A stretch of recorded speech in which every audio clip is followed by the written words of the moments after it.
এগুলো হলো পাতি লেবু। জি। লেবু কোন কোন জায়গা থেকে আসে? আমরা তো সৈয়দপুর আড়ত থেকে নেই, তো এই লেবুগুলা তো আসে বাইরে থেকে। আগে কি করছিলেন?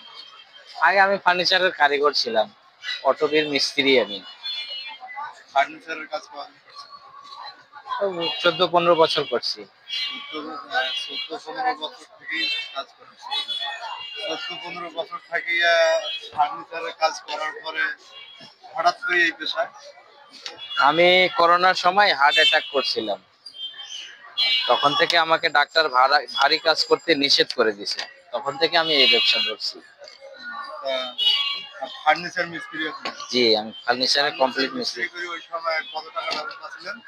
ওই সময় প্রায় 20,000 টাকার উপরে ইনকাম করতাম মাসে। দীর্ঘ 5 বছর থেকে যে আপনার এই ব্যবসা করতেছেন, হ্যাঁ, এটা লাভবান কি বেশি না কেমন? না প্রায় সেমে চলার মতো হয়ে যায় আলহামদুলিল্লাহ।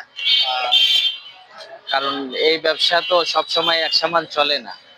এটা হলো গরমের তাপমাত্রা বেশি হইলে ভালো চলে, তাপমাত্রা কম হইলে একটু ব্যবসা স্লো চলে। আগে আসি একভাবে এবার দীর্ঘ 5 বছর থেকে যে এই ব্যবসাটা করেছেন, আগের সমস্যার কারণে চাকরি ছাড়ি দিয়েছেন, তা এই ব্যবসাটা কিরকম লাগছে? আচ্ছা, আলহামদুলিল্লাহ ভালোই আছে। এই ব্যবসাটা কি আরো আরো যদি মানুষ এই ব্যবসা পরিচালনা চায়? হ্যাঁ, করতে পারে, কোনো ব্যাপার না। এটা সেজনওয়ারি ব্যবসায় তো আল্লাহ তাআলা একটা বরকত দিচ্ছে। চাকরি চাকরি হয়, ব্যবসা ব্যবসা হয়। বছরে কয় মাস এই ব্যবসাটা করেন? বছরে মনে করেন 7 মাস ভালো মতো চলে, 6-7 মাস। 4 মাস শীত, মাঝখানে 1 মাস গ্যাপ। আনুমানিক প্রতিদিন আয় কিরকম? আচ্ছা, 500-700 টাকা হয়ে যায়।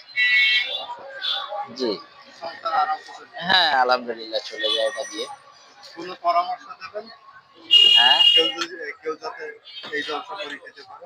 হ্যাঁ, করতে পারে, কোনো সমস্যা নাই। কিন্তু এখন এই বছর তো আর হবে না, এই বছর তো সিজন শেষ। সামনে বছর করতে গেলে সামনে বছর করতে হবে। সর্বোচ্চ আর 15-20 দিন চলবে এটা। তারপর তো আশ্বিন মাস ঢুকে গেলে রাতে করে শীত লাগবে। এই ব্যবসা করতে আসে কোনো বাধার সম্মুখীন? না, না বাধা নাই, বাধা নাই। আপনি আপনার ইচ্ছা মতো দোকান করতে পারেন। আপনার স্থানটার নামটা বলবেন? আমার স্থান সৈয়দপুর প্লাজা, একবারে ফ্রন্ট প্লেসে আছে, রাস্তার সাথেই। আপনার নাম? আমার নাম মোহাম্মদ ইমরান। আপনার দোকানের নাম? আমার দোকানের নাম আমার নামে আছে, দোকানের নাম লেখা আছে। আচ্ছা, ঠিক আছে। ঠিক আছে।